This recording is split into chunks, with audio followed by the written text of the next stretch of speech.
Hi everyone, today I wanted to show you the Immersive Reader function in OneNote. I use OneNote to keep all of my meeting notes organized, but I recommend that students use it for lecture notes. You'll see that I created a notebook here called Organic Chemistry, and within that notebook I have a tab for each lecture. And here we are on lecture 4, which was about hybrid orbitals. So I'm ready to review the lecture, so I'll go up to the View menu and select Immersive Reader. This moves me into a more focused view, and I have some options here. So at the bottom, I can change the voice selection from female to male.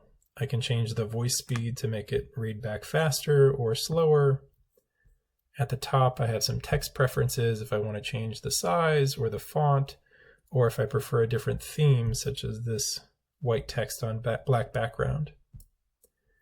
There are some grammar options where you can highlight parts of speech. I'm not sure how that would be helpful, but maybe you'll find a good use for it. And the feature that I like the best is line focus.